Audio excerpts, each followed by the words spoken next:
In the harsh Nebraska Territory of 1867, widow Martha Calloway discovered a 17-year-old Apache boy named Aiyana tied to a fence post, brutally beaten and left to die by men who saw peace as a threat to their way of life.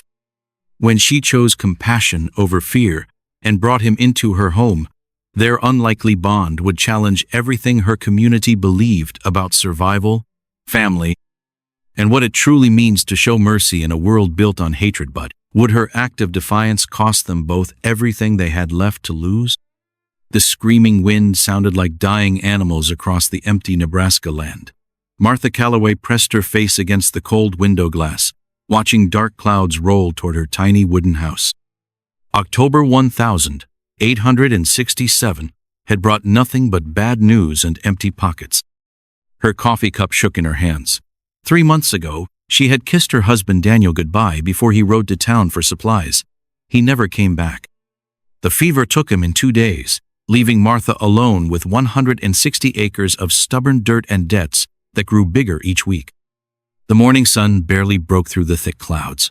Martha stepped onto her creaky porch, pulling her worn shawl tight around her shoulders. The autumn air bit at her cheeks like tiny needles. Everything looked dead or dying. The corn Daniel planted last spring stood brown and broken in the fields. Wild grass had taken over their vegetable garden. Even the old oak tree by the barn looked ready to give up. Martha was only 32, but her hands looked like her grandmother's hands. Hard work and worry had carved lines around her eyes that shouldn't be there for another 20 years. Her dark hair, once Daniel's favorite thing about her, now hung limp and lifeless around her face. She walked to the well and pulled up the bucket. The water level had dropped again. Winter was coming fast, and she wasn't ready. The barn roof had 3 holes that needed fixing. The chicken coop door wouldn't stay closed. The fence around the property had fallen down in 4 places. "I can't do this alone," she whispered to the empty yard. But talking to herself had become a habit. There was nobody else to talk to. The nearest neighbor lived 5 miles away. The town of Cedar Falls was 8 miles by horse, and Martha rarely made the trip anymore. People looked at her with pity or suspicion. A woman alone on the frontier was either someone to feel sorry for or someone to blame for her troubles. Martha carried the water bucket back to the house, her boots crunching on the frost-covered grass. Inside, the kitchen felt as cold as outside. She built up the fire in the stove and put on a pot of beans. The same beans she'd been eating for a week. The same beans she'd probably eat for another week. She sat at the wooden table Daniel had built their first year here. His tools still hung on the wall where he'd left them. His coat still hung by the door. Sometimes she caught herself setting 2 plates for dinner before remembering she was alone. The house creaked and groaned around her. Every sound made her jump. Last week, she'd heard wolves howling near the chicken coop. 2 nights ago, something had tried to get into the root cellar. Living alone meant every shadow could hide danger. Every noise could mean trouble. Martha opened her small wooden box and counted her money again. $12.37. Not enough to hire help, not enough to buy winter supplies. Definitely not enough to pay the bank when they came calling next month. She'd married Daniel when she was 19 and moved to Nebraska Territory full of dreams. They would build a farm, raise children, and grow old together watching sunsets over their own land. Instead, she was 32 and alone, watching everything they'd built fall apart around her. The wind picked up outside, rattling the windows and making the whole house shudder. Martha got up to check the locks on the doors. Living alone had taught her to be careful. There were dangerous men in these parts. Men who thought a woman alone was easy prey. She went back to the window and looked out at the endless grass. Sometimes the emptiness felt so big it pressed down on her chest like a heavy stone.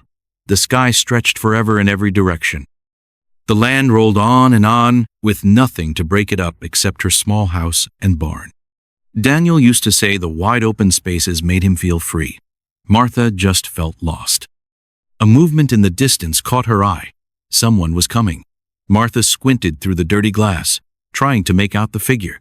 It was a man on horseback, riding hard toward her place. Her heart started beating faster.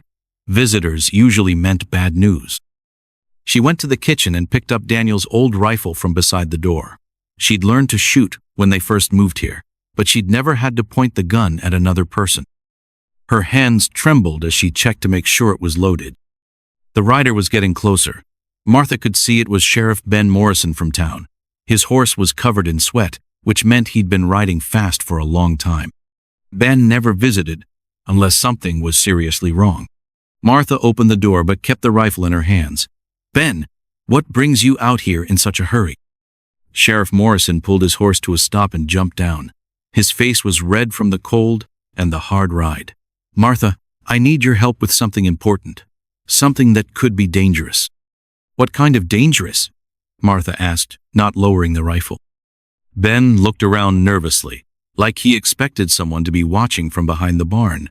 The kind where a woman's gentle touch might be the difference between life and death, but also the kind that could bring serious trouble to your door. Martha felt her stomach drop. "Ben, you're scaring me. Just tell me what's happened." "I found something about a mile from here. Someone who needs help badly." "But Martha," Ben's voice got quiet and serious, "if you decide to help, there's no going back. Some people in town won't understand. Some people will be angry." The wind howled between them, carrying the smell of snow that would come soon. Martha looked at Ben's worried face and felt something stir inside her that had been sleeping since Daniel died. Purpose. Someone needed her help. "Show me," she said, setting the rifle aside and reaching for her coat. But as they prepared to ride out into the cold morning, Martha had no idea that her simple act of kindness was about to change everything she thought she knew about survival, family, and what it meant to be human on the dangerous frontier. The frozen ground crunched under their horses' hooves as Martha and Sheriff Morrison rode toward whatever emergency had brought him racing to her door. Martha's old mare, Daisy, snorted clouds of steam in the cold air. The wind cut through Martha's coat like it was made of paper. "How much further?" Martha called over the howling wind. "Just ahead," Ben shouted back, pointing toward a section of fence line that marked the edge of Martha's property. As they got closer, Martha saw something that made her stomach turn. Tied to the wooden fence posts with thick leather strips was a young person. At first, she thought it might be a scarecrow someone had put up as a cruel joke, but then she saw the person's chest moving up and down with shallow breaths. "Dear God," Martha whispered, sliding down from her horse. The person tied to the fence was a boy, maybe 17 years old. His long black hair hung in his face, matted with dirt and dried blood. His skin was bronze-colored, and his clothes were made of buckskin and leather in a style Martha had seen before but never up close. He was Apache. Martha's heart started pounding for a different reason now. Everyone in Cedar Falls knew about the Apache raids. Just last month, the Henderson family had been killed when Apache warriors attacked their homestead 15 miles south. The whole town had lived in fear ever since. But looking at this boy tied to her fence, Martha didn't see a dangerous warrior. She saw a kid who had been beaten badly and left to die in the cold. "Who did this?" Martha asked, kneeling down beside the boy. "Don't know," Ben answered, staying on his horse with his hand near his gun. "Found him like this early this morning when I was riding patrol. Whoever did it wanted him to suffer." The boy's eyes opened when he heard their voices. They were dark brown, almost black, and filled with pain. But there was something else in those eyes too, pride. Even beaten and tied up, he wasn't begging or crying. Martha moved closer, and the boy watched her carefully. His face was swollen and bruised. Someone had hit him many times. There were cuts on his arms and chest that looked like they came from a knife or broken glass. "Water," Martha said softly, pulling out her water bottle. The boy studied her face for a long moment before nodding slightly. Martha carefully poured water between his cracked lips. He drank slowly, never taking his eyes off her. "Can you tell me your name?" Martha asked gently. The boy was quiet for so long that Martha thought he might not speak English. Then, in a voice rough from thirst and cold, he said, "Aiyana." "That's a beautiful name," Martha said, starting to work on the leather strips that held him to the fence. "What does it mean?" "Eternal blossom," Aiyana answered quietly. Sheriff Morrison shifted nervously on his horse. "Martha, you need to think real careful about this. Taking in an Apache boy. after what happened to the Hendersons and the others. Martha's hand stopped moving for a moment. She remembered the stories from town: burned houses, dead families, children taken in raids. The fear that had settled over every homestead in the territory like a dark cloud. But she also remembered what her mother had taught her long ago: judge people by their actions, not by what others say about them. This boy, Aiyana, hadn't attacked anyone. He had been attacked. Someone had beaten him almost to death and tied him to a fence to die slowly in the cold. That made him a victim, not a threat. "I can't leave him here to die," Martha said, going back to work on the leather strips. "Martha," Ben said more urgently, "you don't understand what you're getting into. If people in town find out you're harboring an Apache, they'll what?" Martha interrupted, looking up at the sheriff with fire in her eyes. "They'll think I showed Christian mercy to someone who needed help? They'll think I acted like a human being instead of an animal?" Ben sighed and got down from his horse. "They'll think you're a traitor. They'll think you're putting the whole community at risk. Some might even think you're working with the Apache to plan attacks." Martha had finally worked one of Aiyana's hands free. The leather had cut deep into his wrist, leaving angry red marks. She started working on the other hand. "Let them think what they want," Martha said firmly. "I'm not leaving a hurt kid tied to a fence to freeze to death." Aiyana watched this conversation between Martha and the sheriff with careful attention. When Martha freed his second hand, he tried to sit up but immediately fell back against the fence post with a groan of pain. "Easy," Martha said, putting a gentle hand on his shoulder. "You're hurt pretty bad. Can you tell me who did this to you?" Aiyana's jaw tightened with anger. "White men. They came to my village 3 days ago. They said they wanted to talk peace with my father, but it was a trap." "Your father?" Martha asked. "Chief Broken Arrow. He leads our band. He has been trying to make peace with the settlers near Plum Creek. These men, they did not want peace."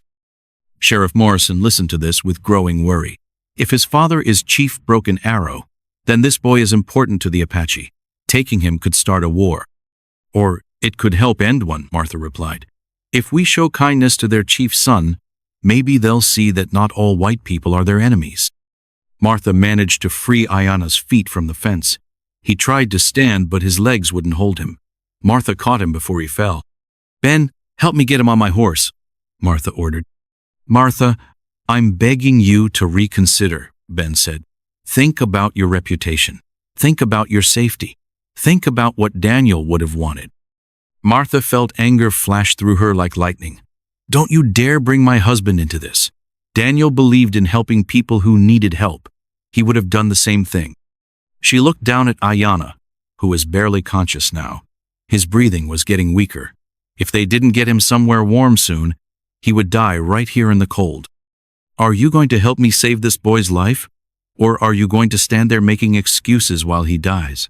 Martha asked the sheriff. Ben looked at Martha's determined face and sighed in defeat. "God help us all," he muttered, moving to help lift Aiyana onto Martha's horse.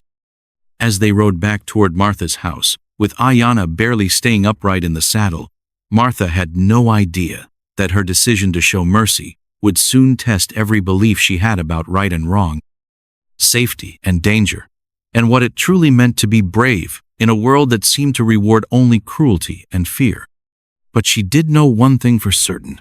She couldn't live with herself if she let an innocent person die when she had the power to help.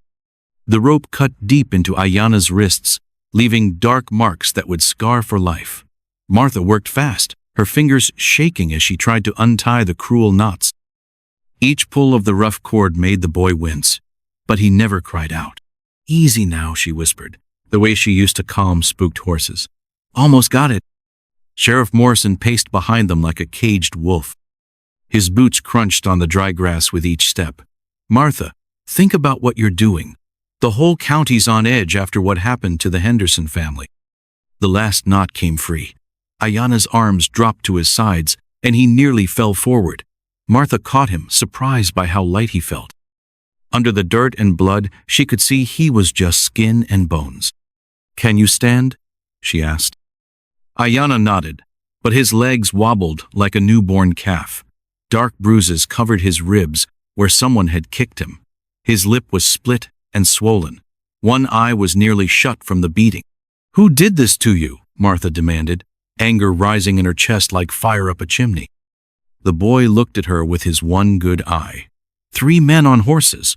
They wore bandanas over their faces like bandits. Morrison stopped pacing. What did they look like? Any marks on their horses? One horse had a white star on its forehead. Another had a crooked brand that looked like a broken ladder. Aiyana's voice was rough from thirst and pain. Martha's blood ran cold. She knew that brand. Everyone in the county did. It belonged to Jeremiah Coates, the man who owned more land than anyone else for 50 miles around. "We need to get you somewhere safe," she said, helping Aiyana to his feet. "Safe?" Morrison laughed, but there was no joy in it. "Where's safe for an Apache boy in Nebraska Territory? You take him home, and you'll have half the county at your door by tomorrow." Martha looked at the fence post where the boy had been tied. Someone had carved words into the wood with a knife. "Next time we won't be so kind." The letters were fresh, the wood still white where the blade had cut. "Then half the county can go to hell," she said. Morrison's mouth dropped open. In all the years he'd known Martha Calloway, he'd never heard her curse. She was a church-going woman who said grace before every meal and read her Bible by candlelight. Martha. No. She helped Aiyana toward her horse. "I won't leave a child to die because some cowards are afraid of their own shadows." The ride back to her homestead took forever. Aiyana slumped against her back, barely conscious. Every few minutes, she felt his grip loosen and had to steady him to keep him from falling. Morrison rode beside them in silence. His face was hard as stone, but Martha could see worry in his eyes. He'd been Daniel's friend since childhood. Now he was trying to protect Daniel's widow from her own good heart. "You know this changes everything," he said as they reached her property line. "Good," Martha replied. "Maybe it's time for some things to change." The sun was setting by the time they reached the house. Golden light painted the prairie grass like waves on an ocean. In the distance, smoke rose from the chimney of the nearest neighbor, 5 miles away. Martha had never felt so alone or so determined. She helped Aiyana down from the horse. He could barely walk, leaning heavily on her shoulder. Morrison followed them to the porch, his hand resting on his gun out of habit. "I can't protect you if this goes bad," he warned. "I'm not asking you to." Martha opened her front door. "But I am asking you to give me time to help him heal." Morrison looked at Aiyana, then at Martha. Something passed between the two adults, an understanding that had nothing to do with words. 3 days, he said finally. "That's all I can give you before someone notices he's missing and starts asking questions." 3 days might be enough, Martha said, though she wasn't sure she believed it. Morrison climbed back on his horse. "Martha, what you're doing. It's either the bravest thing I've ever seen or the most foolish." "Sometimes they're the same thing," she replied. Martha's kitchen had never held so much tension. The room was small and simple. A wood-burning stove, a scrubbed pine table, 2 chairs and shelves lined with canning jars full of last summer's vegetables. Everything in its place, everything orderly and predictable. Until now. Aiyana sat in Daniel's chair, the one her husband had built with his own hands 5 years ago. The boy looked lost in the wooden seat, smaller than Martha had first thought.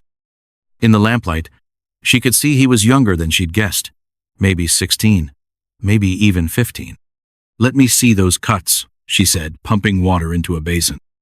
She'd tended plenty of wounds over the years. Living on the frontier meant accidents happened all the time. Daniel had split his hand open with an axe 3 summers ago. Their neighbor's boy had been kicked by a mule last spring. But this was different. These weren't accidents. The water in the basin turned pink, then red, as she cleaned dried blood from Aiyana's face. He sat still as a statue, not making a sound even when she pressed too hard on the deeper cuts. "You don't have to be so brave," she said softly. "It's just us here." "Brave?" Aiyana's swollen lip made the word sound strange. "I was caught like a rabbit in a trap. There's nothing brave about that." Martha wrung out the cloth and started on his hands. The rope burns were the worst, raw and angry, with pieces of hemp fiber stuck in the wounds. "Being caught doesn't make you weak," she said. 3 grown men against 1 boy? Those aren't fair odds. Fair odds don't matter when you're dead. The simple truth of it hit Martha like a slap. This boy had been hours away from dying, maybe less, if she hadn't ridden out with Morrison when she did. "Why were you on my land?" she asked, focusing on cleaning his wounds to keep her hands steady. Aiyana was quiet for so long she thought he wouldn't answer. Outside, the wind picked up, rattling the windows in their frames. A coyote howled somewhere in the distance, long and lonely. "I was looking for my sister," he said finally. Martha's hands stopped moving. "Your sister?" "Bright Moon. She's 12 summers old. Some men took her from our camp 2 weeks ago." His voice was flat, empty of emotion. "I've been tracking them ever since." The cloth slipped from Martha's fingers into the bloody water. She'd heard stories about white men taking Indian children, but she'd always told herself they were just stories. Rumors spread by people who wanted to stir up trouble. Did you find any trace of her?" Aiyana's good eye met hers. "The men who tied me to the fence? They knew about her. They laughed when I asked where she was." Martha's hands clenched into fists. She thought of her own sister back in Ohio, dead now these 10 years from consumption. She remembered how it felt to lose someone you loved, someone you were supposed to protect. "I'm sorry," she whispered. Sorry doesn't bring her back. Martha started cleaning his wounds again, working in silence. The cuts weren't as deep as they'd looked at first, but they'd need watching for infection. The rope burns would take weeks to heal properly. "You need food," she said when she finished bandaging his hands. "When's the last time you ate?" 3 days. Maybe 4. Martha's heart clenched. No wonder he felt so light when she'd caught him by the fence. She moved to the stove and started pulling out ingredients. Flour, salt, a precious egg from her few remaining chickens. "I don't have much," she said, mixing batter for cornbread. "But what I have, we'll share." "Why?" The question came out sharp, full of suspicion. "What do you want from me?" Martha's hand stilled on the wooden spoon. It was a fair question. In Aiyana's place, she'd be suspicious too. "I lost someone," she said finally. "My husband died 3 months ago. Fever took him in 2 days. She started stirring again, the motion giving her something to do with her hands. Since then, this house has been nothing but emptiness and silence." She poured the batter into a pan and slid it into the oven. The smell of baking bread began to fill the kitchen, warm and comforting. "That still doesn't answer why you're helping me." Martha pulled 2 bowls from the shelf and ladled out the last of yesterday's stew.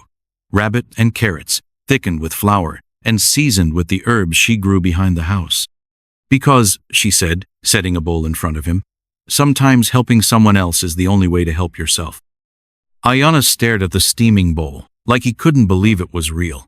When he finally picked up the spoon, his hand shook so badly he could barely hold it. "Easy," Martha said. "Eat slow, or you'll make yourself sick."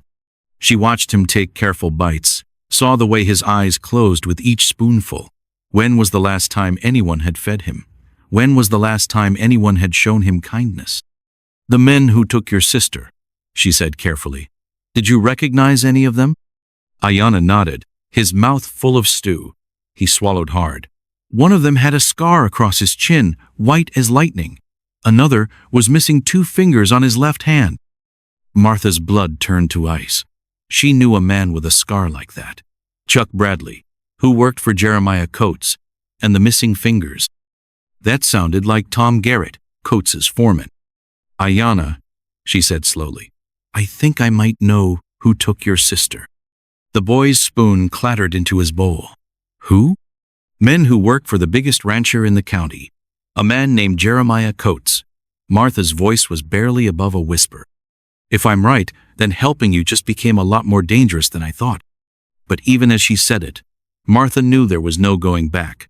This boy had lost everything: his freedom, his family, nearly his life. If she turned him away now, she'd never be able to look at herself in the mirror again. Outside, the wind howled across the prairie like the voices of all the lost and lonely souls in the world. But inside Martha's kitchen, 2 people who had nothing left to lose sat sharing a simple meal and began to plan how they might find a missing girl and face down the most powerful man in Nebraska Territory. The cornbread finished baking.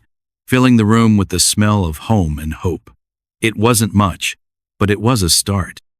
A wolf howled in the distance as Martha woke to the sound of someone chopping wood behind her house.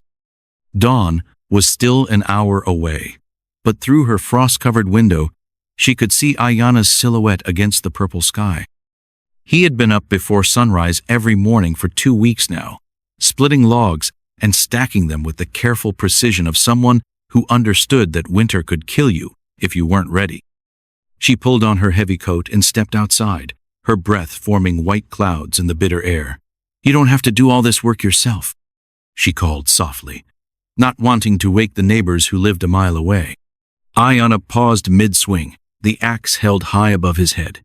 "In my village, everyone works, even the injured." He brought the blade down with a satisfying crack, splitting the log clean through. "Besides, your husband's tools are good. They deserve to be used."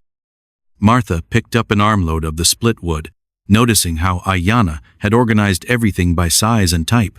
Oak for the long winter nights, pine for quick morning fires, kindling sorted from smallest to largest. It was the kind of thoughtful preparation that came from growing up, where mistakes meant death. "You know a lot about surviving winter," she said, following him toward the house. "My grandmother taught me. She said winter was like a mean dog. If you show fear, it will bite you. But if you prepare well and stay calm, you can make it through to spring." As they stacked the wood by the back door, Martha found herself studying Aiyana's face in the growing light. The worst of his bruises had faded from purple to yellow, but she could see new scars forming along his jawline. She wondered what other scars he carried that couldn't be seen. "Tell me about your grandmother," she said as they went inside to start breakfast. Aiyana was quiet for a moment, stirring the coals in the fireplace back to life. She was the wisest person in our village. She could predict the weather by watching how ants moved. She knew which plants would heal sickness and which ones would kill you, and she told the best stories. His voice grew softer. "She died last spring, right before the soldiers came." Martha felt a pang of sadness for this boy who had lost so much. What kind of stories? Stories about how the world began. Stories about animals who could talk. Stories about people who were brave when everyone else was scared. He looked up at her with a small smile. "She would have liked you." They worked together preparing breakfast, Martha making biscuits while Aiyana cooked strips of bacon in the iron skillet. It had become their morning routine, each taking care of tasks without needing to discuss who did what. Martha had forgotten how nice it felt to share the work of daily life with someone. "Martha," Aiyana said suddenly, his voice serious, "there's something I need to tell you." She looked up from the biscuit dough, her hands covered in flour. "What is it?" "Yesterday, when I was checking the fence line near the creek, I found horse tracks, fresh ones. 3 horses, maybe 4. He turned the bacon carefully, not looking at her. "They were watching your house." Martha's stomach dropped. "Are you sure?" The tracks were in a circle, like riders who stopped and waited for a long time. And there were cigarette stubs on the ground. White men's tobacco, not the kind my people use. She sat down heavily at the kitchen table, her mind racing. "Why didn't you tell me yesterday?" "I wanted to be certain. So this morning, before dawn, I went back to look again." Aiyana moved the skillet off the heat and turned to face her. "The tracks are gone.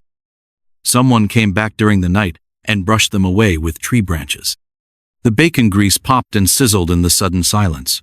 Martha felt her heart beating faster as the meaning of his words sank in. "They're planning something." "Yes, and they don't want anyone to know they were here." Martha stood up and walked to the window, looking out at the empty prairie. Everything looked normal. The fence posts standing straight, the barn door closed tight, her few chickens pecking around in their pen. But now the peaceful scene felt different, like a stage set waiting for actors to appear. "Maybe we should go to town," she said. "Talk to Sheriff Morrison." Aiyana shook his head. "The men who tied me to that fence, one of them wore a deputy badge." Martha spun around. "What? You never told me that." "I wasn't sure if you would believe me. White people don't like to think their lawmen do bad things." Aiyana's voice was steady, but she could see worry in his dark eyes. "But I remember his face, and I remember that badge." Martha felt like the ground was shifting under her feet. If she couldn't trust the sheriff's men, who could she trust? Then what do? We prepare. Like getting ready for winter, but for men instead of cold. They spent the rest of the morning checking every window latch, every door lock, every possible way someone could get into the house. Aiyana showed Martha how to bar the shutters from the inside and where to place oil lamps so they could see anyone approaching after dark. They moved her husband's rifle from above the fireplace to a spot near the front window where it would be easy to reach. "Do you know how to shoot?" Aiyana asked, watching her check that the gun was loaded. "Daniel taught me, but I've never shot at a person." "Hopefully, you won't have to. Sometimes just seeing a gun is enough to make troublemakers think twice." As the sun reached its highest point, Martha was hanging laundry on the line behind the house when she heard Aiyana call her name sharply. She dropped the wet sheet back into the basket and hurried around to the front yard. "Look," he said, pointing toward the eastern horizon. At first, Martha saw nothing unusual. Then she spotted it, a thin column of black smoke rising into the clear blue sky. It was too far away to see flames, but the smoke was thick and dark, the kind that came from burning buildings. "That's coming from the Hendricks place," Martha said, her voice barely above a whisper. They had heard the Hendricks family was thinking about moving back east after losing most of their cattle to disease. But Martha had hoped they would stay until spring, when travel would be safer. "We should go see if they need help," Martha said, already moving toward the barn to saddle her horse. Aiyana caught her arm gently. "That could be exactly what someone wants you to do." Martha stopped, understanding flooding through her. A trap. Maybe. Or maybe the Hendricks really do need help. But if we go carefully. They rode toward the smoke with Aiyana slightly ahead, his eyes constantly scanning the landscape around them. Martha had never realized how many places there were for someone to hide on the seemingly empty prairie, behind low hills, in creek beds, among the scattered trees that grew near water sources. As they got closer, Martha could smell the acrid scent of burning wood, and something else, something that made her stomach turn. When they crested the hill that overlooked the Hendricks homestead, they both stopped their horses and stared. The house was gone, not burned down, gone, as if it had been picked up and carried away. Only the stone foundation remained, blackened with soot. The barn had been reduced to a pile of charred timbers, and even the chicken coop had been destroyed. But there were no bodies, no blood, no signs of a fight. "Where are they?" Martha asked, her voice small in the vast silence. Aiyana dismounted and walked carefully around the ruins, reading signs that Martha couldn't see. After several minutes, he returned to where she waited on horseback. "They left," he said. "Loaded a wagon and left, probably 2 days ago. Someone burned the buildings after they were gone." "But why would someone burn empty buildings?" Aiyana looked at her with an expression that was both sad and knowing. To send a message. To show what happens to people who don't follow the rules. As they rode home, Martha felt a chill that had nothing to do with the autumn wind. The message was clear, and it was meant for her. Leave the Apache boy, or face the consequences. That evening, as they ate dinner by lamplight, Martha made a decision. "We're not running," she said suddenly. Aiyana looked up from his bowl of stew. "I never said we should run." "But you're thinking it, I can tell." Martha set down her spoon and looked directly at him. "This is my home.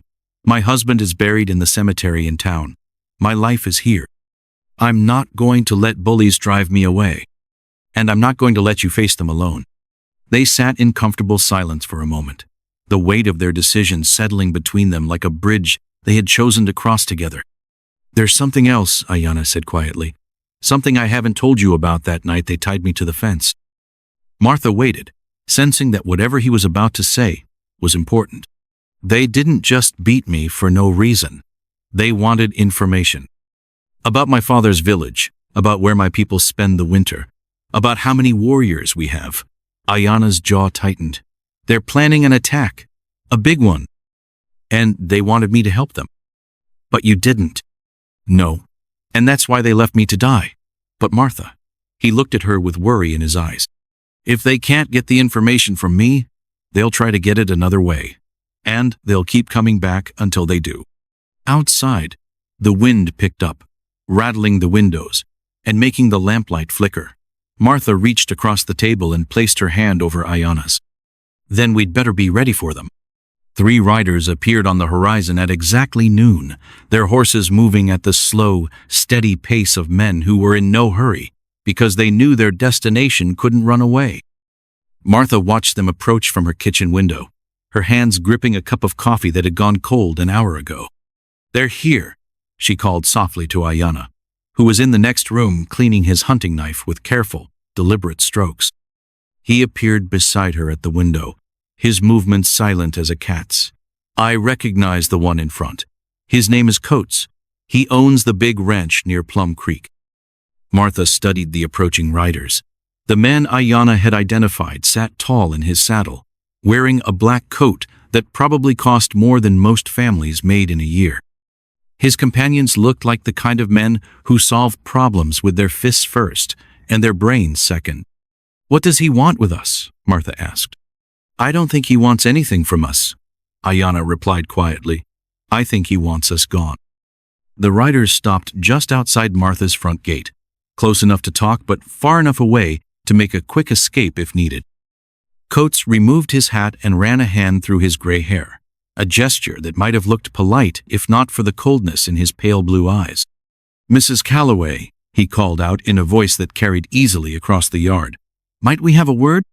Martha stepped onto her front porch, keeping her hands visible, but staying close to the door where her husband's rifle waited just inside. "Mr. Coates, what brings you to my property?" "I think you know why we're here." Coates replaced his hat and leaned forward in his saddle. "The whole county's talking about your house guest. If you mean Aiyana, he's welcome in my home for as long as he wants to stay." One of the other riders, a thick-set man with a scar across his left cheek, spat tobacco juice into the dirt. "That's a dangerous attitude, lady, especially after what happened to the Hendricks place." Martha felt her stomach tighten. The Hendricks family moved back east. Their house burned after they left. "Did it now?" Coates smiled, but there was no warmth in it. Funny how accidents like that seem to happen to folks who don't listen to good advice. The threat hung in the air like smoke from a funeral pyre. Martha forced herself to stand straighter, remembering her father's advice from long ago. "Never let a bully see you're scared, even when you're terrified." "I'm not sure what advice you think I should be listening to, Mr. Coates." "The advice to think about your future, Mrs. Calloway. You're a young woman, still got good years ahead of you. Be ashamed to waste them on poor decisions." Behind her, Martha heard the soft sound of the back door opening and closing. She knew without looking that Aiyana had slipped out the rear of the house and was probably making his way around to where he could see the riders from a different angle. The thought of his presence nearby gave her courage. "The only poor decision I can see," Martha said, her voice growing stronger, "is 3 armed men coming onto a woman's property to threaten her." The scarred man started to dismount, but Coates held up a hand to stop him. "Now, Mrs. Calloway, nobody's threatening anybody. We're just neighbors having a friendly conversation." Friendly conversations usually happen over coffee in the kitchen, not with men on horseback blocking my gate. Coates chuckled, but the sound had edges like broken glass. "You've got spirit, I'll give you that. Your husband always said you were the toughest woman in the county." His expression hardened. But toughness without wisdom is just another word for stupidity. Martha felt anger rising in her chest, like heat from a stove. "Don't you dare talk about my husband!" Daniel was a good man, a smart man. He knew how to get along with his neighbors, how to be part of the community. Coates gestured toward the house. He'd never have brought an Apache into his home, especially not after what they did to the Patterson family last month. "What happened to the Pattersons was terrible," Martha said, "but Aiyana didn't have anything to do with it." "Apaches, Apache." The third rider spoke for the first time, his voice rough as sandpaper. "They're all the same when it comes down to it." Martha saw movement in her peripheral vision, just a glimpse of buckskin behind the corner of the barn. Aiyana was in position, though she had no idea what he planned to do against 3 armed men. "You're wrong," she said firmly, "and I think you know you're wrong." Coates studied her for a long moment, his pale eyes unreadable. "Mrs. Calloway, I'm going to give you one chance to reconsider your position." Send the boy away, doesn't matter where, just away from here. And this whole unpleasant business can be forgotten. And if I don't? Then you'll discover that accidents have a way of happening to people who don't listen to reason. The scarred man grinned, showing teeth stained brown with tobacco. Real shame when a woman living alone has troubles, house fires, well problems, livestock getting spooked and running off. Hard to make a living when everything keeps going wrong. Martha felt her hands shaking with rage. These men were talking about destroying her home, her livelihood, maybe even her life, and they were doing it with smiles on their faces, as if they were discussing the weather. "Get off my land," she said, her voice low and dangerous. "Now, Mrs. Calloway." "I said, get off my land," Martha shouted, loud enough to startle the horses.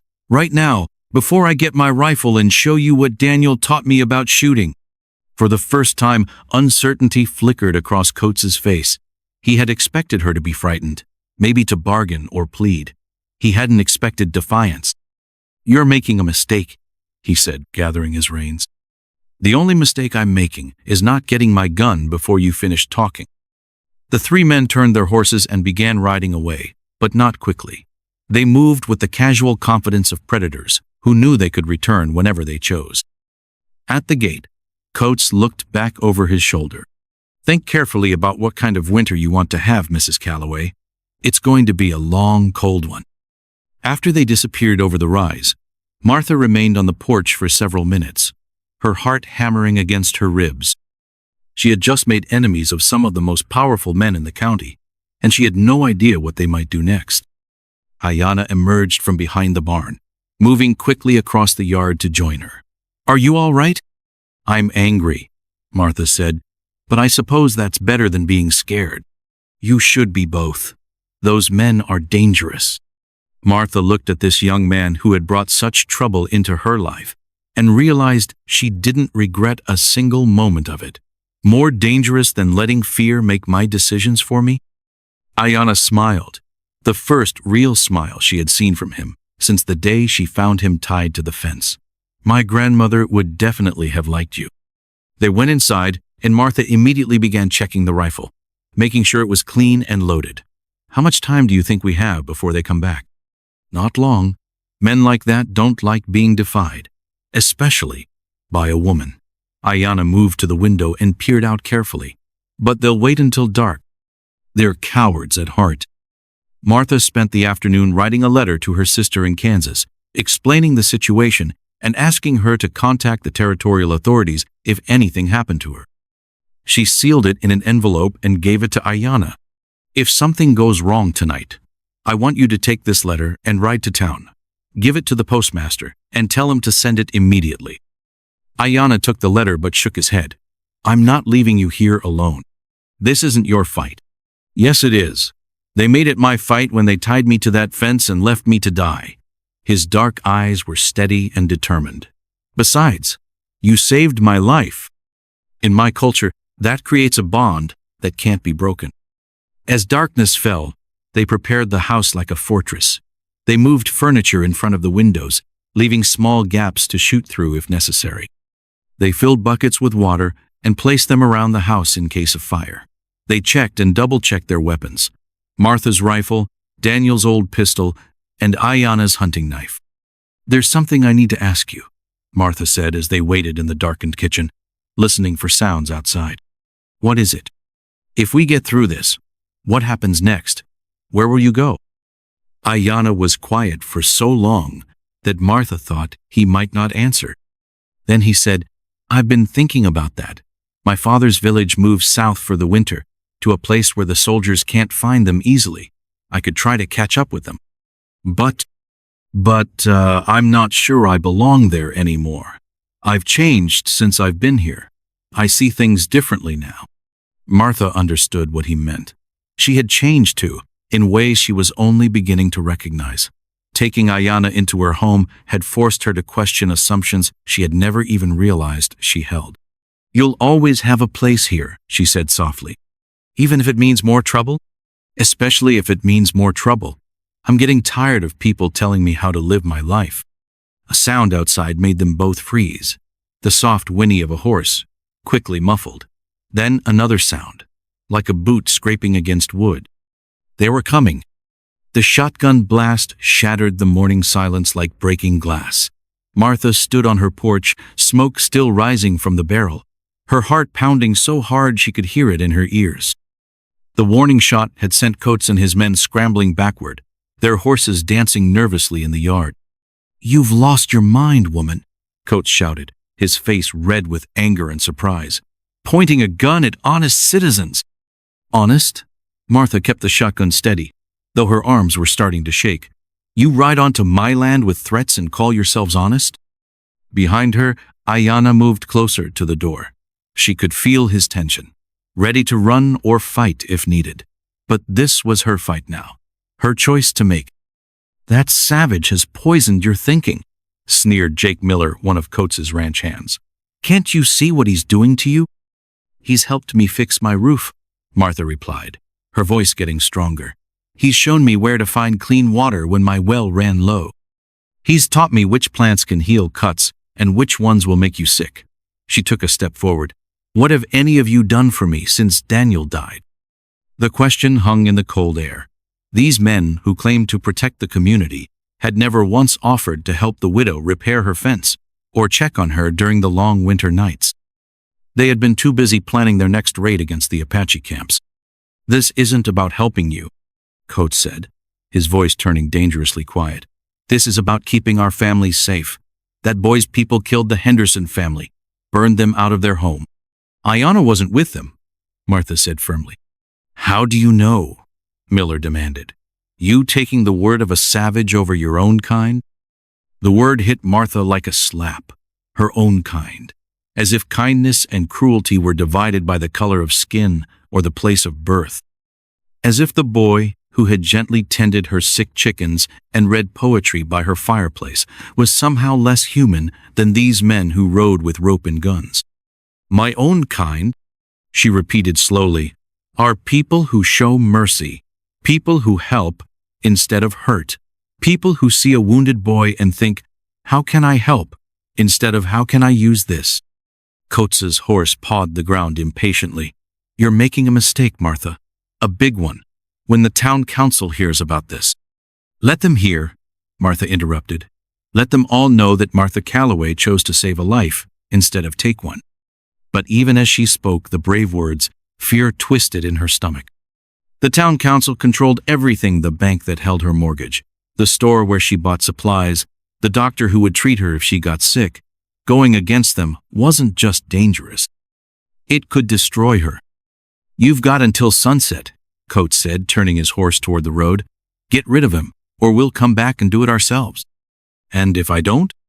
Coates smiled, but there was no warmth in it. "Then you'll learn what happens to people who choose the wrong side." The riders thundered away, leaving dust and threats hanging in the air. Martha stood frozen on her porch until their hoofbeats faded completely. Only then did she lower the shotgun, her hands shaking so badly she almost dropped it. "You should have let them take me," Aiyana said quietly from behind her. Martha turned to face him. His dark eyes were filled with something she'd never seen there before: guilt, as if her choice to protect him was somehow his fault. "Never," she said firmly. "Never say that again." But doubt crept into her mind as the day wore on. What if Coates was right? What if helping Aiyana brought danger to other innocent people? What if her act of mercy led to more violence? She tried to push the thoughts away as she went about her daily chores. The chickens needed feeding. The cow needed milking. The vegetables in her small garden needed harvesting before the first hard frost. Normal tasks that should have calmed her mind. Instead, every sound made her jump. Every shadow could hide an enemy. Every moment felt like waiting for a storm to break. Aiyana seemed to sense her fear.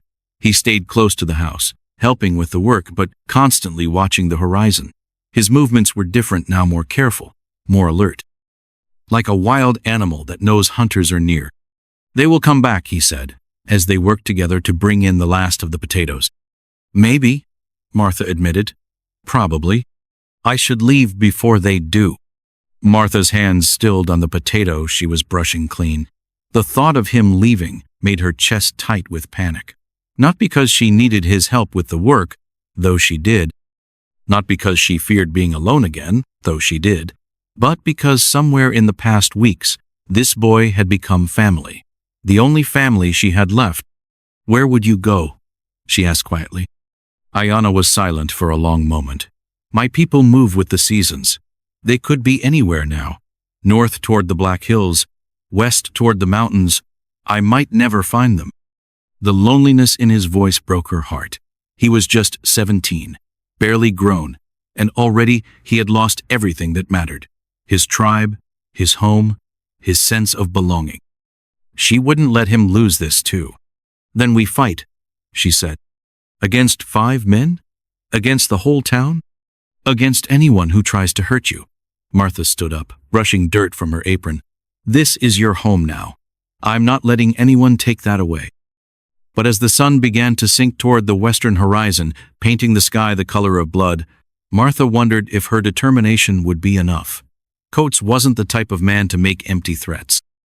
He would come back, and when he did, what could 1 woman and 1 wounded boy do against 5 armed men? The answer came to her as she watched Aiyana checking the locks on the barn door, his movements quick and efficient despite his still healing injuries. They couldn't win a fight. But maybe they didn't have to. "Aiyana," she called softly, "how good are you at hiding?" His smile was grim but determined. "My people have been hiding from soldiers for many years. I learned from the best." As darkness fell over the Nebraska Territory, Martha and Aiyana began preparing for war. Not the kind fought with guns and violence, but the kind fought with cunning and courage. The kind where victory meant survival, and defeat meant death. They moved through the house like shadows, gathering supplies and making plans. If Coates wanted to play games, Martha would show him that a widow and an Apache boy could be more dangerous than he imagined. The night was going to be long, and the morning might bring terror. But Martha Calloway had made her choice, and she would live with it or die defending it.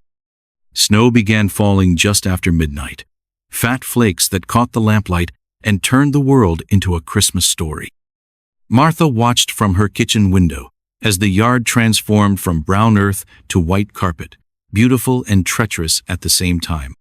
"Perfect," Aiyana whispered from beside her. He had barely slept, moving like a ghost through the house as he prepared their defenses. "The snow will hide our tracks but show us theirs." Martha nodded, though her stomach was twisted with worry. The past hours had been the longest of her life. Every creak of the house settling, every whisper of wind through the eaves, made her heart race.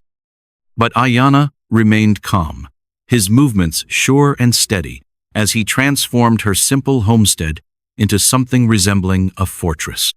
"Tell me again what we do when they come," Martha said, needing to hear the plan one more time. "First, we see how many there are. If it's just Coates and his original men, we might be able to scare them off. If there are more," Aiyana's voice trailed off. But Martha understood. More men meant they were serious about violence. The plan was simple but dangerous. Aiyana would hide in the barn loft with Martha's husband's old hunting rifle. From there, he could see anyone approaching and cover Martha if she needed to run. Martha would stay in the house, making it look like she was alone and defenseless. When the men came close enough, Aiyana would fire a warning shot over their heads, while Martha escaped through the back door. It wasn't much of a plan, but it was all they had. The hours crawled by like wounded animals. Martha tried to read, tried to mend clothes, tried to do anything that would keep her hands busy and her mind off what was coming. But her eyes kept drifting to the window, searching the white landscape for signs of riders. Dawn came slowly, creeping across the snow-covered prairie like a shy animal. The storm had passed, leaving behind a world so bright and clean it hurt to look at. Martha made coffee and breakfast, going through the motions of a normal morning even though nothing about this day would be normal. "They'll come soon," Aiyana said, appearing in the kitchen doorway like a shadow. "Men like that don't like to wait." He was right. As the sun climbed higher, Martha heard the sound she'd been dreading: horses approaching fast, more than 5 this time. Many more. "How many?" she whispered, peeking through the curtain. Aiyana was already moving toward the back door. "Too many. At least a dozen. This isn't just Coates anymore." Martha's blood turned to ice water. A dozen men meant the town council had decided to act. It meant they weren't just coming to take Aiyana away. They were coming to make an example of both of them. "Go," she said urgently. "Get to the barn. Wait for my signal." But Aiyana hesitated at the door.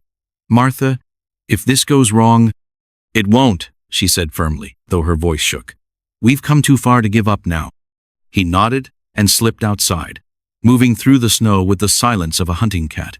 Martha watched him reach the barn safely, then turned to face the approaching riders.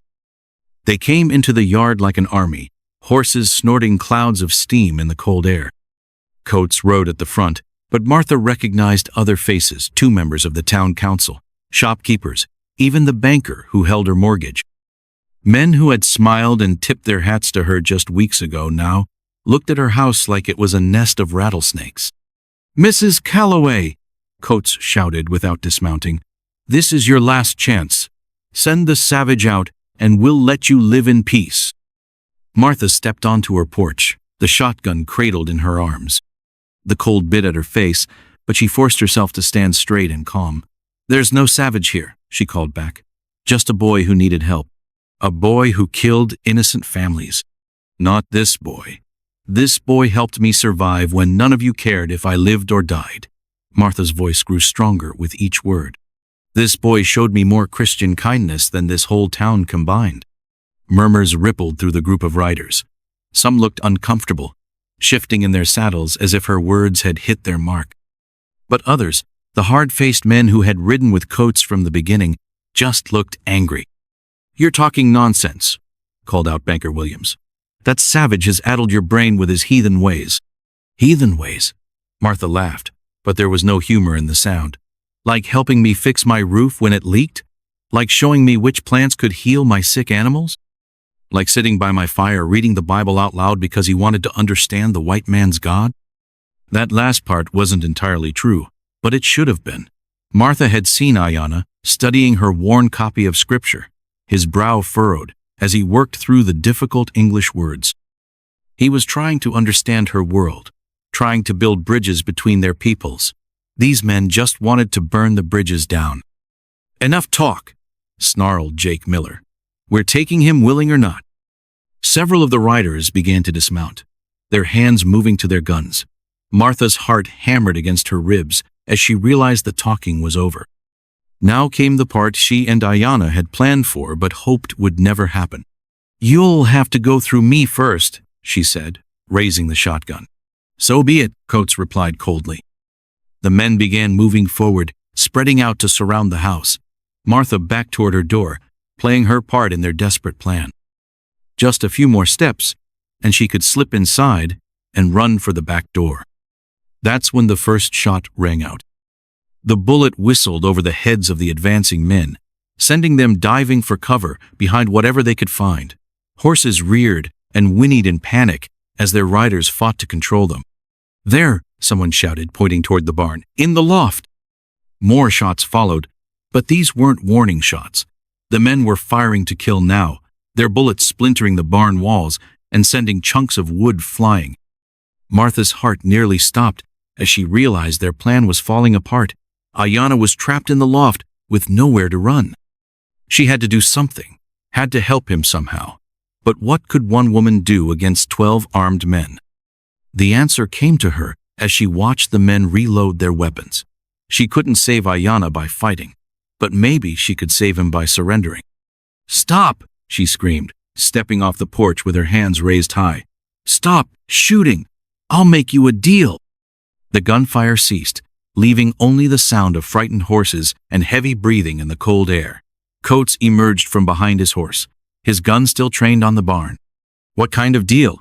he demanded. Martha's mind raced, trying to find words that would save Aiyana's life without sacrificing everything she believed in. "Let the boy go free, and I'll leave. Pack up and move somewhere else. You'll never see either of us again."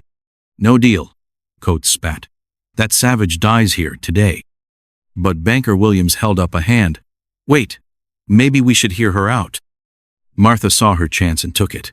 "I'll sell you my land cheap, half what it's worth.